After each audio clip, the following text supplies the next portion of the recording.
Oke, ini saya mau lihat dulu. Bentar.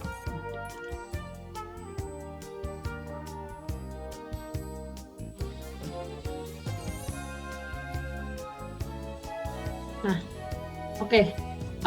Ini udah dilihat dari layar teman-teman semua. Jadi nanti untuk yang laporan sebelum yang waktu UTS nanti dikumpulin, itu teman-teman ambil datanya, ambil template-nya yang ini ya, format laporan bisnis kewirausahaan.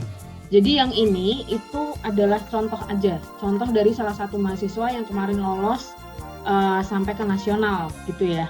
Nah, yang ini itu adalah laporan sesuai dengan template yang nanti di tahun 2022 gitu. Tapi sebenarnya tiap tahun itu ada template-nya beda-beda gitu. Nah, cuman nanti ketika misalnya sudah waktunya ada pengumpulan di tahun 2023 kalian untuk ngumpulin PKM, kalian bisa tinggal langsung aja di adjust masing-masing aja, disesuaikan aja gitu ya. Nah, ini nanti untuk laporannya wajib pakai yang laporan seperti ini, yang ada sudah saya kasih ini gitu ya. Nah, sekarang saya mau memperlihatkan salah satu laporan yang waktu itu saya bikin sama mahasiswa saya yang tahun ini itu lolos sampai nasional gitu. Sekarang lagi nunggu pengumuman gitu ya. Nah, ini sebentar saya lihatin dulu.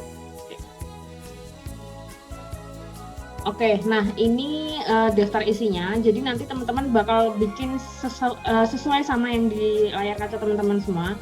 Cuman untuk yang sampai UTS itu teman-teman cuma ngerjain antara dari bab 1 sampai bab 2 yang gambaran produk saja gitu. Nah, untuk yang lain dari 2.2 sampai 4.2 ini nanti dikerjakan setelah UTS. Kenapa? Karena materinya baru ada setelah UTS. Jadi memang di konsep di RPS itu sebelum UTS teman-teman harus paham dulu konsepnya dari wirausaha itu seperti apa. Gimana cara teman-teman nyari ide bisnis baru, gagasan baru, dan gimana caranya teman-teman tahu prinsip dasar jadi entrepreneur gitu ya. Nah, makanya di sini nanti untuk laporannya saya ambil cuman sampai gambaran produk saja gitu, karena analisa tren pasar sampai ke bawah ini tuh ada di materi setelah UTS gitu.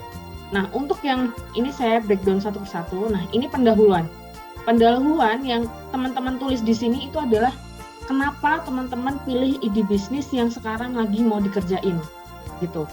Jadi ide bisnis itu kan muncul ketika misalnya ada suatu fenomena atau ada suatu masalah gitu yang muncul dan akhirnya teman-teman punya ide, kenapa nggak kita bikin aja nih seperti ini supaya bisa membantu, istilahnya bisa menyelesaikan masalah yang teman-teman lagi hadapin gitu ya. Jadi makanya di sini lebih ngejelasin pendahuluan itu kenapa teman-teman milih ide bisnis ini.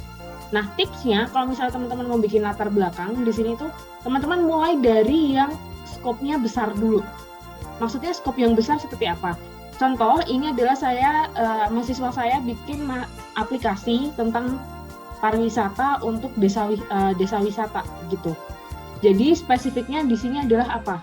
Pariwisata gitu. Oke, dari pariwisata ini kita bisa cari apa sih? Oh, ternyata gitu. Ternyata berdasarkan dari data dari Bank Indonesia dan juga menurut BPS gitu. Ternyata pariwisata itu sektor yang paling efektif loh untuk mendongkrak devisa Indonesia. Nah, dari sini ini bisa jadi latar belakang yang pertama dulu gitu, yang skopnya besar dulu gitu. Nah, ini nanti sama kayak teman-teman juga di sini. Yang besar apa dulu nih gitu. Dari latar belakangnya itu. Nah, habis itu baru mulai. Oke, di pariwisata. Habis itu ada apa di pariwisata? Oh, ternyata ada desa wisata gitu. Oh, desa wisatanya kenapa emang di sini? Oh, ternyata berdasarkan dari laporan atau misal jurnal pendukung di sebelumnya dari Rosanto DKK di tahun 2021, ternyata ada shifting dari perkembangan pariwisata yang tadinya viral, banyak yang pada datang ke tempat-tempat viral, tapi sekarang lagi banyak yang shifting nyari yang hidden gems, istilahnya kayak gitu. Nah, hidden gems-nya ini itu yang mau kita akomodasi gitu, gimana caranya si masyarakat yang di luar negeri maupun di dalam negeri itu tahu kalau misalnya kita tuh banyak loh hidden gems. Salah satunya adalah desa wisata gitu. Desa wisata yang bisa ngasih experience lebih dibanding sama tempat wisata yang sudah viral gitu. Nah, dari situ teman-teman mulai dari yang besar dulu sampai yang ke detail. Nah, di detailnya nanti teman-teman baru jelasin, oh kenapa kita harus spesifik ke desa wisata gitu. Oh ternyata desa wisata ini masih banyak loh yang belum dikembangkan gitu. Masih banyak loh yang sebenarnya tuh populer, udah banyak dikenal tapi tuh masih kurang viral gitu istilahnya bahasanya ya kalau zaman sekarang gitu dibanding sama yang lain. Dan berdasarkan dari jurnal-jurnal sebelumnya, ternyata baru dikit juga yang baru membahas tentang desa wisata ini gitu. Nah makanya untuk itu dengan segala inovasi, kreativitas dan lain-lain, makanya dibuat berinisiatif untuk membuat ide bisnis aplikasi yang untuk menunjang desa wisata dengan dikasih nama apa gitu. Nah ini sama kayak teman-teman nanti. Contohnya misal saya kasih contoh aja, kemarin ada yang mau bikin contoh aja yang paling common banget lah, ada yang mau bikin tote bag gitu kan, tote bag yang pakai ada yang pakai karanggoni lah, ada yang pakai kain perca, ada yang pakai kain batik dan lain-lain. Nah itu berarti masuknya kan ke fashion. Berarti kalau misalnya kayak gitu latar belakangnya yang paling gede dulu apa? Ekonomi kreatif bisa dimasukin di situ, yang nanti akan saya bahas setelah ini gitu. Bisa dimasukin ekonomi kreatif dulu, habis itu baru dimasukin, oh ternyata dari ekonomi kreatif fashion itu paling banyak loh yang menyumbang kontribusi. Baru di situ dikerucutin lagi ke tote bag, kerucutin lagi ke karanggoni, atau bahannya baru dikerucutin lagi mau bikin apa sih gitu. Nah ini penting banget buat teman-teman untuk menulis latar belakang, dijelaskan jurnal penunjangnya gitu ya. Jurnal penunjang di sini adalah bisa jadi jurnal sebelumnya atau dari data misalnya teman-teman ngambil dari Kemenkraf atau misalnya websitenya dari BI, mana aja nggak masalah, data itu banyak banget di luar sana. Yang jelas nanti di daftar pustaka ditulis gitu. Nah fungsinya latar belakang ini kan buat pertama kali menarik investor kan. Jadi gimana caranya teman-teman nanti bikin sesuai, istilahnya dibikin semenarik mungkin gitu dari masalah yang lagi tren banget gitu, yang nantinya kalian akan mendapatkan sebuah ide bisnis gitu. Nah untuk perumusan masalah ini adalah ditulis sesuai dengan masalah kalian gitu, yang tadi disesuaikan dengan pendahuluan kalian. Lalu tujuan kegiatan itu adalah hasil yang kalian harapkan dari perumusan masalah kalian gitu. Nah target luaran ini lebih ke kayak nanti setelah kalian selesai mengerjakan laporan ini tuh mau apa sebenarnya. Oh ternyata kita berharapnya si laporan ini nanti bisa jadi acuan loh buat teman-teman yang lain kalau misalnya mau bikin ide bisnis yang sama gitu. Terlebih kalau misalnya memang ide bisnis yang sudah dijalankan, berarti kan ada laporan kemajuan dan laporan akhir yang itu bisa jadi pertimbangan. Ini bisnis tuh layak nggak sih untuk dilanjutkan? Kalau misalnya layak, apa yang perlu diperbaiki? Kalau misalnya nggak layak, juga sama apa yang perlu diperbaikin kayak gitu. Nah manfaatnya, jadi manfaat kegiatannya dari PKN ini apa gitu? Oh ternyata bisa meningkatkan potensi mahasiswa loh untuk membuat hasil karya atau ide bisnis yang baru gitu, atau bisa mengembangkan potensi kreativitas gitu, menambahkan profit bagi mahasiswa gitu kan untuk memenuhi biaya pendidikan gitu. Soalnya nanti kalau misalnya kalian lolos itu kan pasti kalian ada dapat prizes kan, prizesnya itu berapa juta gitu, saya lupa. Tapi kalau dari UMK-nya sendiri untuk tahun ini kalau nggak salah, kalau misalnya kalian upload doang nih, upload aja sih laporannya, kalau nggak salah kalian tuh dapat 150.000 gitu. Nah ini kan lumayan, maksudnya ini kalian udah ada satu gitu kan, udah ada satu tabungan buat laporan PKMK gitu. Nah untuk gambaran umum rencana usaha di sini saya cuma mau menjelaskan ya, ini kemarin banyak banget saya teman-teman juga yang udah ngirim file ke saya, itu gambaran produknya tuh pakai analisis SWOT lah, pakai analisis STP dan lain-lain, pakai marketing tools apapun itu. Tapi sebenarnya yang saya butuhin dari gambaran produk ini tuh cuman prototipe barang kalian tuh mau kayak gimana gitu, produk kalian tuh mau seperti apa, udah that's it, titik gitu. Jadi nggak usah pakai analisis marketing tools apapun, itu nggak usah, karena nanti di akhir kalian membutuhkan itu juga, itu udah ada babnya sendiri gitu.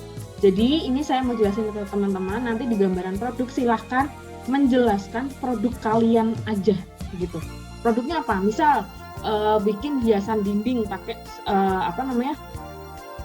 tadi tuh ada yang pakai limbah kayu atau apa gitu. Nah itu udah dijelasin aja, produk kami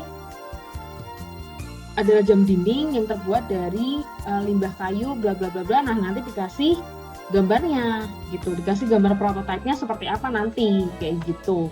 Jadi kalau misalnya mau ada fitur apa, misalnya nanti di jam dindingnya ternyata nanti ada lampunya menyala bla bla bla. Nah itu dimasukin di gambaran produk ini. Jadi literally kayak barang kalian tuh mau kayak gimana sih yang mau dijual kayak gitu. Jadi nggak usah pakai analisis kayak SWOT analisis apapun itu nggak usah gitu. Jadi literally beneran ya udah jelasin aja sih gambaran produk kalian tuh apa gitu ya.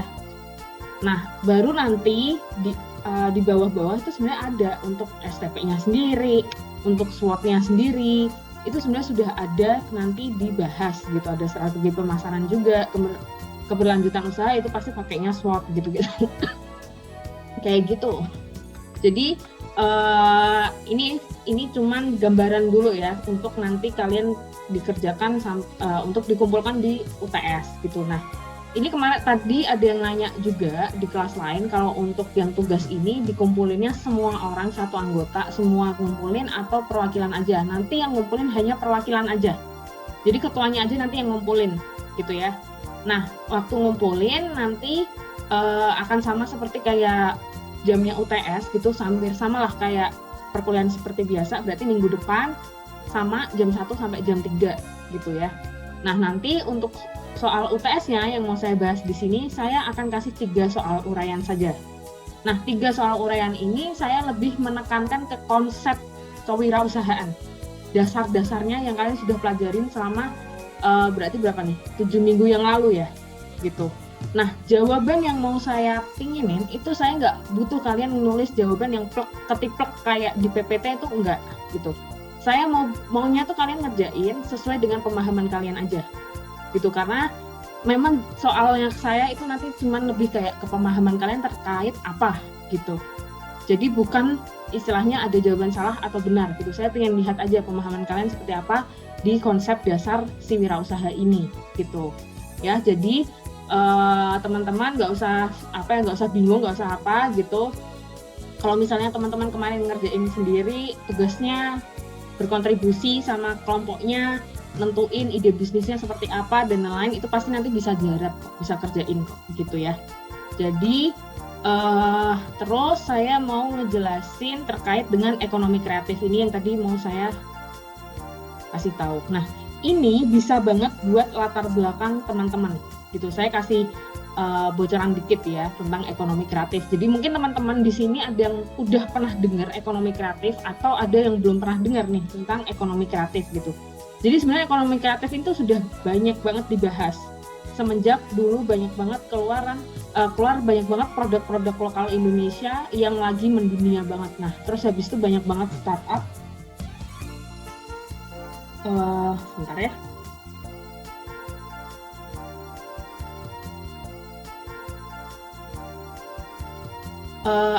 Banyak banget startup yang lagi booming banget dan itu belum ada wadahnya sebenarnya di Indonesia. Nah makanya dibikin ekonomi kreatif gitu dari Kemenkraf. Nah ini kemarin saya ikut webinar nih lumayan oke juga buat teman-teman insight-nya yang mau saya bagi ke teman-teman gitu. Jadi ini sebenarnya lebih ngejelasin waktu saya ikut webinar ini lebih ke pariwisatanya karena memang PKM-nya mahasiswa saya itu kan lebih ke pariwisata kan, yang which is ini persis banget lah untuk pertumbuhan ekonomi gitu. Dia ngambilnya temanya sama gitu, mirip gitu.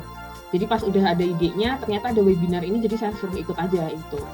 Kemarin kalau nggak salah narasumbernya itu dari Trinity, Mbak Trinity, kalau kalian tahu ada Naked Traveler. Nah itu kemarin si ininya itu narasumbernya. Nah oke, ini kita lanjut aja untuk yang ekonomi kreatif. Nah ini saya nggak akan ngejelasin lebih jauh gitu ya kayak landasan hukum dan lain-lain, saya nggak akan ngejelasin itu, tapi saya mau ngejelasin ke teman-teman ini itu bisa jadi ide bisnis teman-teman.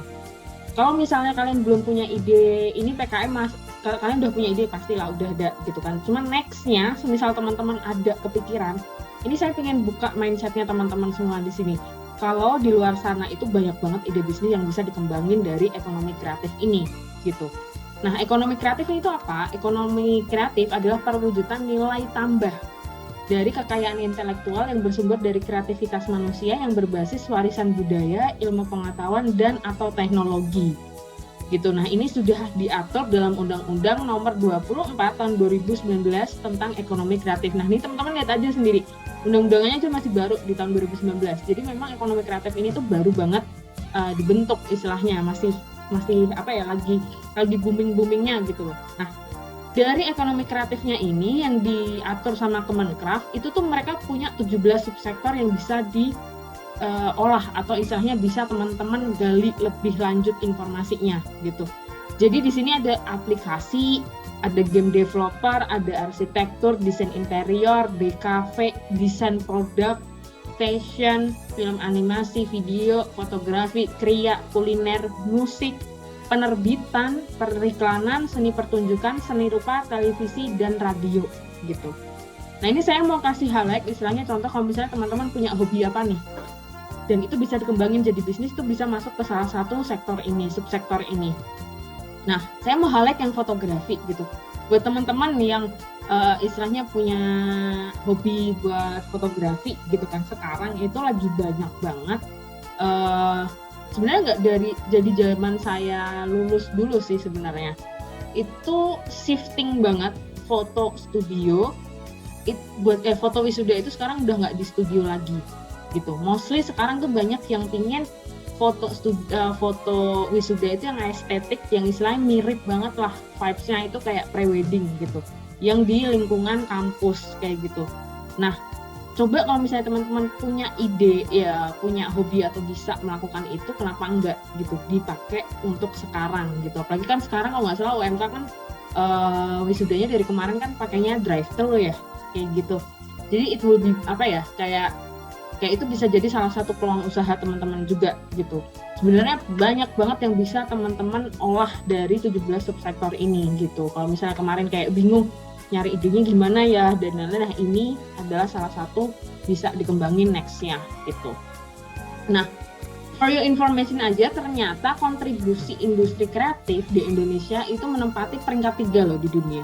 Kaget nggak? Saya waktu pas ikut webinar ini juga kaget loh, ternyata lumayan juga ya, ternyata industri kreatif ini benar-benar ada prospeknya gitu. Ada prospeknya buat teman-teman juga nih, buat teman-teman mahasiswa gitu. Kalau ternyata si ekonomi industri kreatif ini tuh ternyata banyak banget berkontribusi gitu ke PDB nasional. Even lihat sendiri ini totalannya aja sampai berapa gitu ya. Nah, ketika di ranking itu kriya itu peringkat ketiga gitu, yang berkontribusi ke PDB nasional dari industri ekonomi kreatif ini. Nah, biasanya di sini kriya itu kayak lebih ke perabotan gitu ya, yang kayak furniture. Apalagi furniture di Jepara itu kan sampai diekspor ke luar negeri, nggak cuman di Indonesia aja, tapi di mana aja tuh sudah terkenal banget gitu. Kalau kualitasnya furniture Jepara tuh memang oke gitu. Lalu setelah itu ada fashion juga di sini. Fashion kalau misalnya teman-teman tahu, sekarang banyak banget desainer lokal yang bisa masuk ke New York Fashion Week. Enggak cuma New York aja. Fashion Week di mana aja? Kemarin ada di Dubai, ada si Hengchen.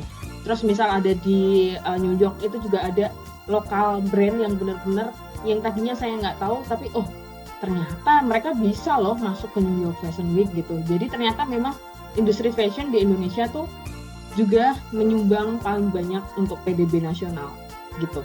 Sekarang siapa sih yang nggak mau kelihatan stylish? Siapa sih sekarang yang nggak mau punya baju gitu kan? Ini bisa nih buat ide teman-teman. Lalu di sini yang nomor 1 memang kuliner. Kuliner tuh udah pasti ya, udah pasti banget karena Indonesia kan tersebar luas tuh dan banyak banget lah ide-ide bisnis yang muncul dari kuliner. Nah, ini yang mau saya highlight teman-teman. Sebenarnya saya tahu kuliner ini paling banyak gitu yang untuk menyumbang PDB nasional. Cuman masalahnya syarat dari fakultasnya kita sendiri gitu. Nanti teman-teman PKM-nya itu kalau bisa jangan pakai food and beverage gitu. Jadi lebih ke produk gitu. Jadi makanya kenapa kemarin saya bilang dari awal jangan pakai bisnis food and beverage gitu, karena percuma juga nanti kalau misalnya teman-teman udah bikin gitu kan, terus nanti mau diupload ternyata nggak dibolehin karena itu food and beverage gitu kan, sudah banyak.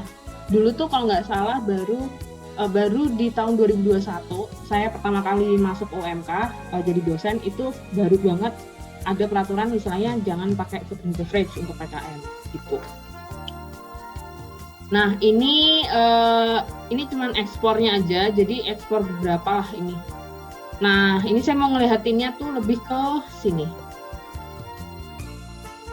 Ini program pengembangan ekosistem ekonomi kreatif gitu. Jadi teman-teman dari 17 subsektor itu ternyata Kemenkraf itu sudah punya banyak program untuk masing-masing 17 subsektor tadi itu.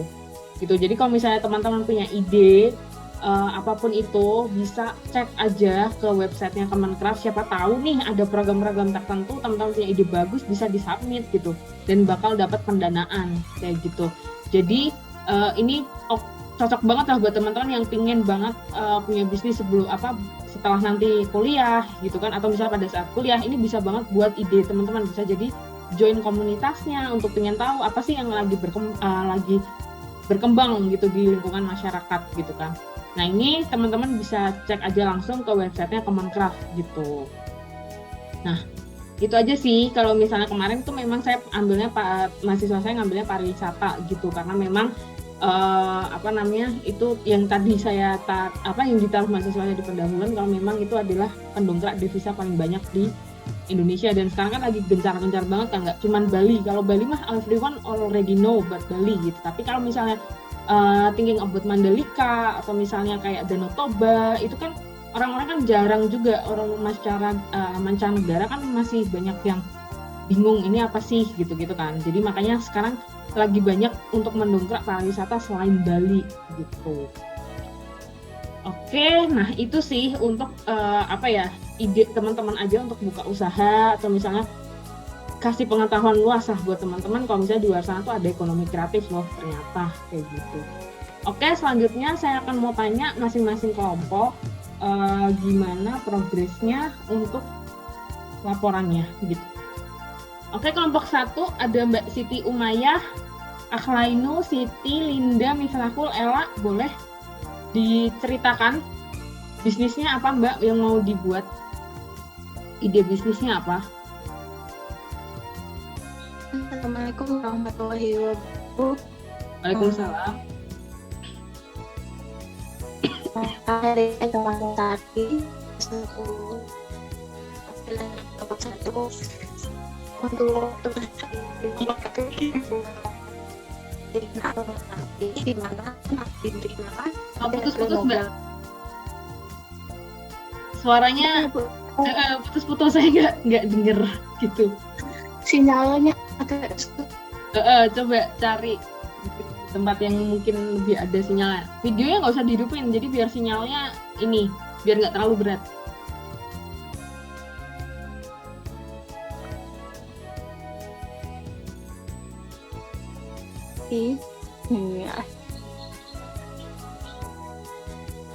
Halo, assalamualaikum. Ya, kita bisa didengar nggak Bu? Dengar kok, jelas. Dengar kok, dengar. Coba kelompok untuk tugas kali ini tuh kelompok 1 mau membuat lilin aromaterapi. Nah, lilin aromaterapinya itu diambil dari nama brandnya itu Latte Lemograph, di mana latte itu singkatan dari lilin aromaterapinya itu sendiri, dan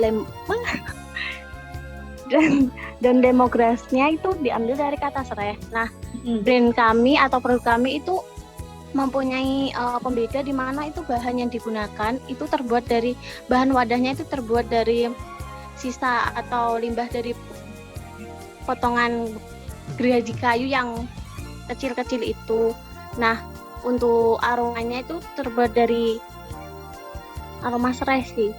Oke. Aroma serai Bu. Iya, udah. Oke. Ini yang kemarin nge-WA saya kan? Latte ini. Iya, Bu. Oke. Ya, boleh Mbak, itu udah oke banget sih menurut saya. Tinggal nanti di pendahuluannya ditambahin dari, misal kemarin kan udah ditambahin ya kalau nggak salah ya, penunjangnya ya. Buat penunjang dari aroma terapinya dan lain-lain. Oke.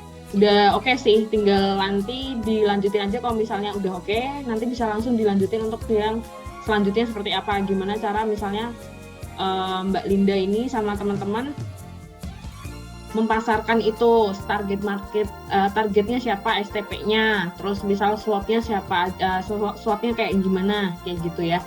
Itu sih udah oke menurut saya gitu. Tinggal nanti dibikin di gambaran produknya, dijelasin gambarannya seperti apa. Kalau misalnya ada packagingnya, boleh sekalian didesainin di situ packagingnya kayak gimana. Karena kan orang kan melihat kan sekarang juga packagingnya kan juga yang menarik ya gitu. Oke, boleh lanjut untuk kelompok 2. Kelompok 2 ada Putri Irma, Marvella, Watri, Laili, Nisa, sama Alvin. Yang mau ngejelasin siapa nih? Saya. Boleh, ya. Assalamualaikum warahmatullahi wabarakatuh. Di sini kelompok 2 membuat produk tas, Bu. Tasnya itu terbuat dari limbah plastik minuman kemasan. Seperti Marimas, terus bungkus-bungkus kopi kayak gitu. Oh, sebenarnya udah ada ya yang kayak gitu, yang ngejual kayak gitu. Nah, berarti nanti tinggal ditambahin modifikasinya aja, Mbak, mau kayak gimana gitu. Entah mau dikasih sentuhan batik atau misalnya apapun itulah yang bikin beda gitu. Nah, cuman nanti di sini kalau misalnya nggak ada ide untuk itu, berarti bisa jadi nanti packagingnya aja yang dirubah, bisa diberi kayak ide aja gitu. Nanti si packagingnya mau kayak apa, kayak gitu. Dibikin Kalau semenarik dalamnya mungkin aja. Kalau dalamnya dikasih kain perca itu nggak apa-apa. Nggak apa-apa, nggak masalah. Berarti kamu kan kalau benar-benar bikin di tas situ. dari Boleh. Berarti kan kamu mengusungnya kan eco-friendly kan, eco-friendly sama upcycling, recycling kayak gitu-gitu kan. Nah itu bisa kamu masukin nanti di pendahuluan gitu.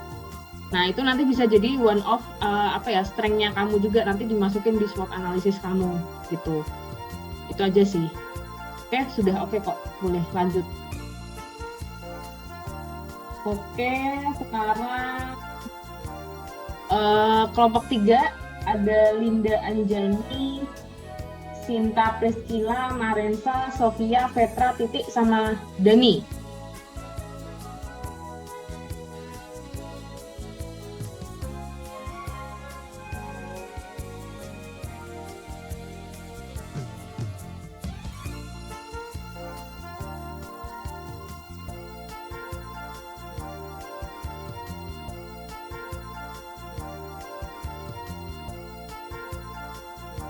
Ya, untuk kelompok 3, siapa yang mau ngejelasin? Mbak Linda coba. Ada nggak Mbak Linda?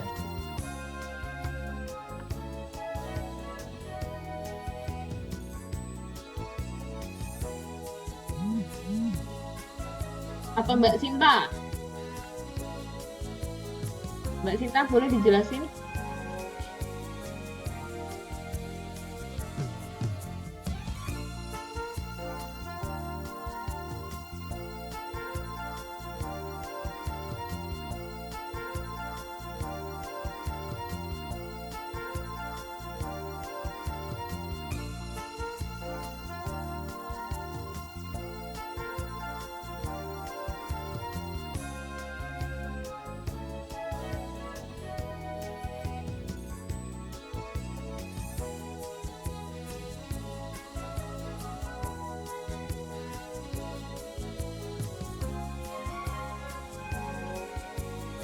Ya, kelompok 3 nih siapa yang mau ngejelasin idenya? Nggak kan saya gigit kok. Cerita aja gimana kalau misalnya masih ada kesulitan kan bisa saya bantu gitu.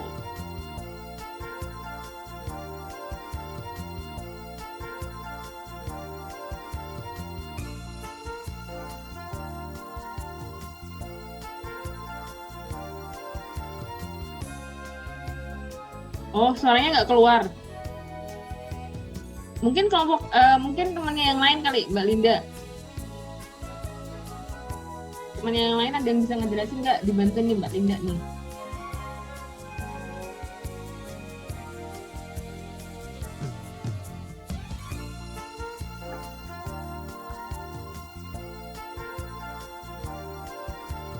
Oke, kita skip dulu aja deh kelompok 3. Kelompok 4. Putri Indah, Ayu, Amelia, Fatimatul, Eli, Sita, Nur. Ulufu ini mah. Yuk, siapa nih yang mau ngejelasin kelompok 3? Iya Bu. Ya, boleh Mbak Putri, gimana? Di sini kelompok 4 akan membawakan judul kaca grafir dari hasil limbah kaca sebagai pelestarian seni ukir Jepara. Oke, boleh. Itu kamu ngambilnya dari mana? Si kacanya? Limbah kacanya? Limbah kacanya ngambil dari mana? Oh, dari Desa Klet Jepara. Oh gitu. Oke, yaudah berarti nanti kamu bisa masukin tadi ekonomi kreatif yang saya jelasin di Kemenkraf itu, karena itu masuknya ke KRIA. Masuknya ke KRIA di situ. Terus kalau misalnya kamu bilang tadi buat apa? Jepara apa tadi? Sebelum kata-kata Jepara? Kaca grafir. Ulangi dulu, judulnya apa tadi? Oh, kaca grafir dari hasil limbah kaca sebagai pelestarian seni. Sebagai pelestarian. Nah itu sebagai pelestarian apa tadi yang buat Jepara? Nah, Seni itu kamu ukir. Seni ukir. Oke. Ya berarti nanti kamu cari penunjang kalau misalnya memang si seni ukir itu aslinya dari Jepara. Ada yang aslinya dari Jepara dan memang yang bikin bikin bedanya mungkin dari kacanya itu kan. Nah itu bisa ditulis di latar belakang. Iya Bu. Gitu. Ya, oke. Itu pokoknya tadi yang ekonomi kreatif kamu masukin juga, is oke. Yang KRIA tadi itu buat yang awalnya ya, buat yang paling atasnya gitu loh, si latar belakangnya, baru nanti kamu merucut sampai ke apa tadi, kaca grafirnya itu, produknya itu. Oke, bisa dilanjut. Sekarang kelompok 5. Kelompok 5 ada Sheila, Arsyada, Hirza, Anida, Mary, sama Eka Puji.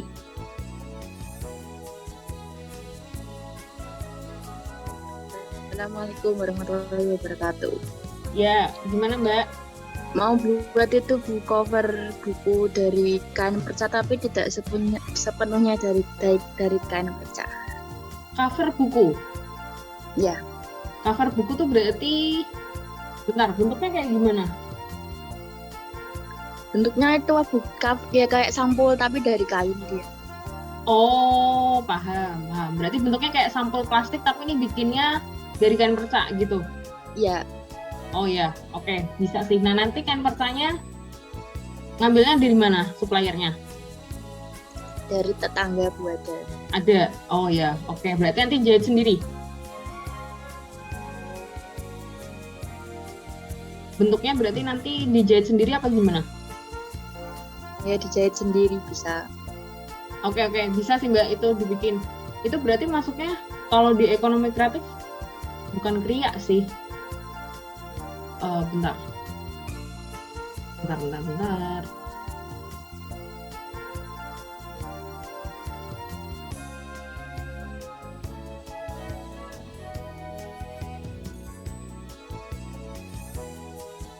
Masuknya KRIA ya?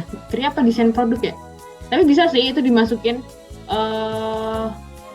Itu kan berarti kerajinan ya, berarti masuknya KRIA sih, sama juga sih, nggak apa-apa. Jadi itu bisa juga kamu jadiin buat pendahuluan tadi itu yang ekonomi kreatif itu bisa banget. Terus nanti kamu kerucutin sampai kenapa kamu bikin sampul buku itu.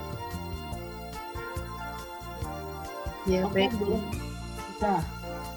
Jangan lupa ini ya, penunjangnya ya, semua buat teman-teman, nggak cuma kelompok 5, semua kelompok dari 1 sampai 8. Jangan lupa di latar belakang itu dijelasin juga jurnal pendukungnya atau misalnya dari data pendukung gitu ya. Oke, next kelompok 6 ada Afri, Nela, Nila, Nadia, Nur. Assalamualaikum warahmatullahi wabarakatuh. Waalaikumsalam. Saya Amelia, NIM 2020-11328, mewakili kelompok 6. Untuk ide dari kelompok kami itu ingin membuat seperti giftbook gitu loh Bu, atau hampers, tapi yang membedakan dari hampers lainnya itu packagingnya, wadahnya kami pilih dari anyaman bambu. Terus luarannya itu kami modif lagi, kami kasih seperti hiasan-hiasan seperti kerajinan tangan, kayak dilapisi bungkus kopi atau minuman lah, kayak biar mempercantik packagingnya gitu loh Bu. Terus isiannya itu rencana kelompok kami itu ingin menyesuaikan apa yang diminta dari customer. Iya, customer, seperti itu Bu. Oke. Isi hampersnya tipenya apa? Misalnya dalam artian kayak makanan atau misalnya buku atau misalnya teh gitu atau gimana? Itu udah ada listnya atau belum? Kalau isinya itu kami pengennya ya Bu, ingin menyediakan paket yang ada paket makanan, terus ada kayak paket buku sama kayak yang estetik lucu-lucu gitu loh Bu, sama kami kasih kayak tambahan kerajinan tangan dari kelompok kami gitu. Oke, boleh. Itu boleh banget, apalagi sekarang mau lebaran. Tapi kan ini aja. Nanti kamu di pendahuluan ditulisnya kayak karena sekarang udah dari pandemi itu kan kita nggak bisa ketemu orang langsung kan, dan mostly sekarang itu banyak banget orang yang ngirimnya tuh secara hampers gitu kan, untuk kirim ke sanak saudara itu semuanya pakai hampers gitu. Saya aja sekarang kalau misalnya ketemu sama temen, saya dulu misal ketemu nih sekarang kirim-kiriman hampers kan istilahnya kayak gitu. Nah itu bisa kamu jadiin buat latar belakang kamu di situ. Terus misal anyaman bambu itu juga itu bisa tuh dijadiin ke latar belakangnya juga. Kenapa kamu bisa pilih anyaman bambu gitu? Lebih praktis kah? Atau misalnya lebih durable, bahasa Indonesia apa ya? Lebih bahasa Indonesia? Lebih tahan lama gitu. Umurnya lebih tahan lama nggak? Atau gimana? Kayak gitu. Itu nanti kamu bisa masukin di situ di pendahuluan. Pokoknya lagi-lagi nanti di pendahuluan lebih ditekanin kenapa kamu milih ide bisnis itu gitu ya. Tapi itu udah oke sih. Oke, bisa dilanjut ke kelompok 7. Ada Muhammad Sibahudin, Ardi, Widi, Fadia, sama Fahrul. Assalamualaikum Bu. Waalaikumsalam, gimana Mas?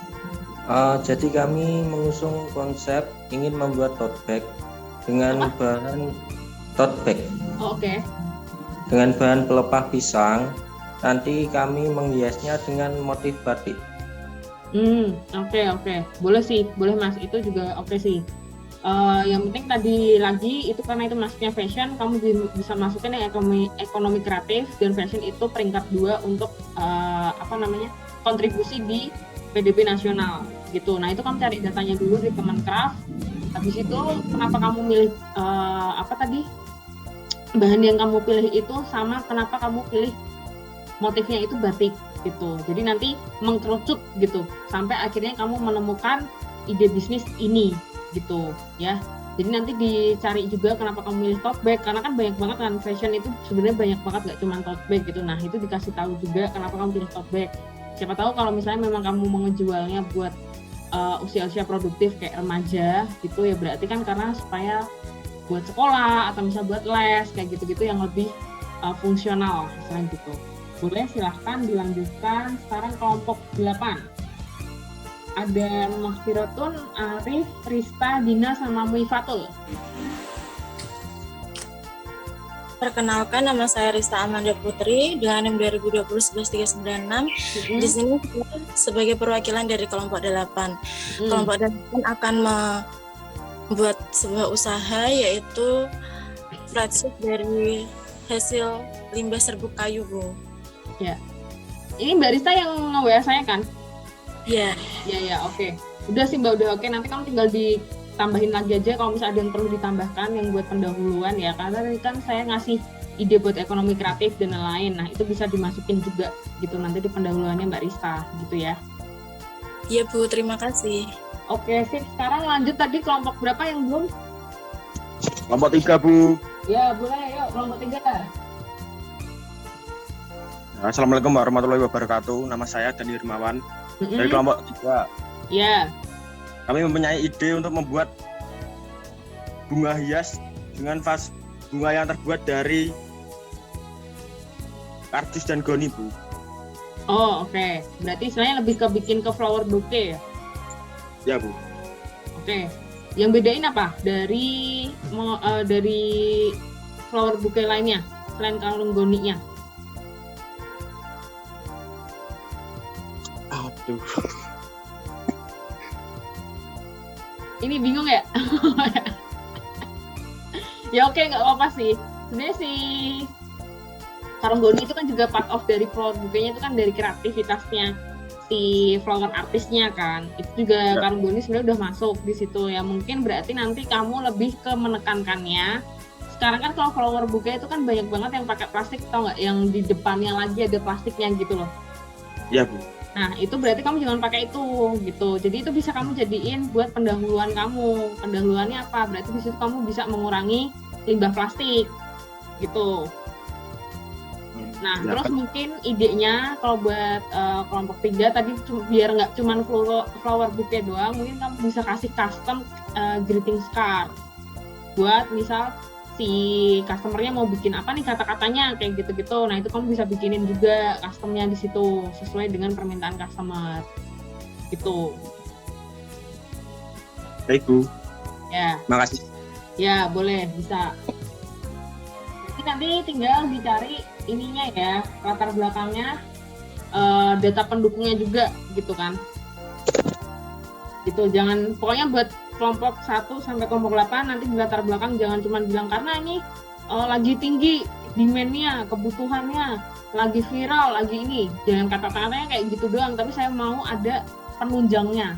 Kok bisa kamu ngomong kayak gini gitu, istilahnya gitu. Jadi nanti di latar belakang dilihat lagi sama teman-teman, di cross check lagi ini udah sesuai atau belum kayak gitu ya. Oke, untuk ide-idenya udah oke sih, semuanya udah ada ide gitu. Dan nextnya berarti nanti untuk kelompok yang tadi sudah oke semua bisa dilanjutin sampai nanti tugas akhir gitu ya. Nah, nanti yang saya ulangi lagi, oh ya, yang sama lampiran tadi dia nanya juga, lampiran tanda tangan itu harus tanda tangan basah nggak Bu gitu.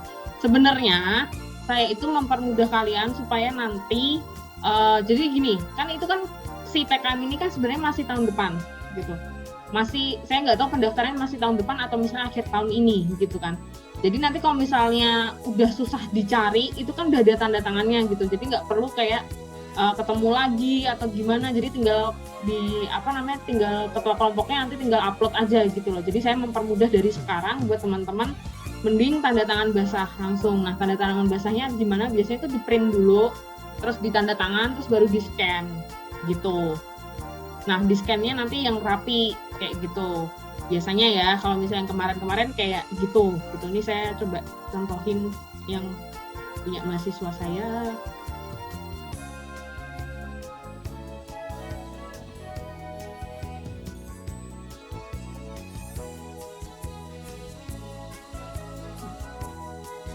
Nah, ini kayak gini nih. Ini ada tanda tangannya nih. Jadi ini di scan dulu, di print dulu, baru ditanda tanganin gitu. Sama, di print dulu, baru ditanda tanganin gitu. Jadi nanti teman-teman bisa di print dulu, tanda tangan, baru di scan. Nah, ini di scan-nya yang rapi, jangan cuma langsung scan-scanan yang warnanya coklat gitu loh. Jadi disesuaikan gitu ya. Gitu. Kalau yang biodata saya kan saya udah kasih gitu. Jadi tinggal diproses aja gitu. Kayak gitu. Nah, ini nanti nextnya kalian bakal seperti ini gitu. Ini kan juga nanti ada surat keterangan ketua pelaksana kayak gitu-gitu. Nah, ini nanti buat akhir sih. Ini nanti akan saya minta datanya supaya kalau pas nanti mau upload gitu, saya udah ada nomor HP-nya. Jadi nanti saya tinggal coba diupload laporannya kemarin PKM-nya kayak gitu-gitu. Itu aja sih. Jadi intinya mah saya mempermudah kalian aja sekarang. Jadi lebih baik kan bersakit-sakit dahulu ya, berenang-renang kemudian gitu, bersenang-senang kemudian gitu istilahnya. Nah, itu buat tabungan kalian next gitu. Oke, ada yang mau ditanyakan terkait dengan tugas atau UTS atau apapun itu? Bu, saya mau tanya. Boleh, gimana Mbak? Itu yang di lampiran kan tertera tanggalnya, yang tanda tangannya Bu Devin, itu kan 6 Juni. Itu kita nanti ngisinya 6 Juni apa gimana Bu? Enggak, itu nanti tak revisi lagi kok. Yang punya saya itu nanti saya revisi lagi Jadi yang sekarang yang punya kamu yang baru aja gitu, yang paling baru. Bu, kalau udah terlanjur ikut 6 Juni gimana? Oh, nggak apa-apa sih. Nggak apa-apa sih. Tapi nextnya bentar, aku masih, ya aku baru kepikiran sih, bentar Mbak. Kan kalian baru ngumpulinnya kan nanti ya, tahun depan. Ya udah sih nggak apa-apa. Diikutin tahun sekarang juga nggak apa-apa sih, tahun 2022. It's okay, nggak apa-apa. Disamain juga nggak apa-apa. Makasih Bu. Ya, boleh. Ada yang mau ditanyakan lagi? Bu, izin bertanya untuk tanda tangannya kalau misalnya nggak seperti itu boleh enggak? Kenapa? Mengenai lampiran tanda tangannya itu kalau nggak di print dan tanda tangan langsung itu boleh apa tidak? Ya, boleh nggak apa-apa. Nggak apa-apa. Terima kasih, Bu. Ya, yuk lanjut. Ada lagi yang mau ditanyakan?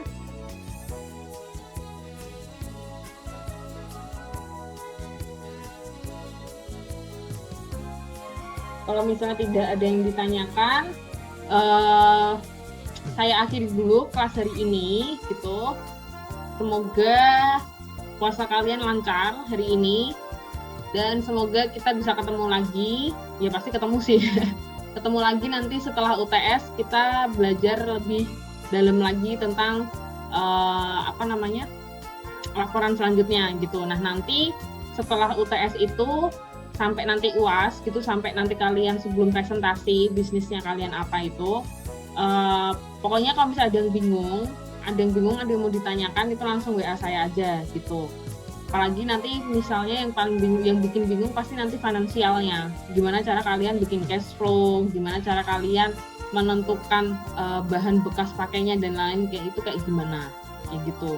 Jadi nanti kalau misalnya ada yang mau ditanyakan aja gitu, nggak usah takut gitu. Kalau misalnya saya lupa ngebales ya, misalnya saya lupa udah lebih dari seminggu atau misalnya udah lebih dari 5 hari belum ngebales, nah itu bisa di reminder aja gitu ya, nggak usah takut gitu.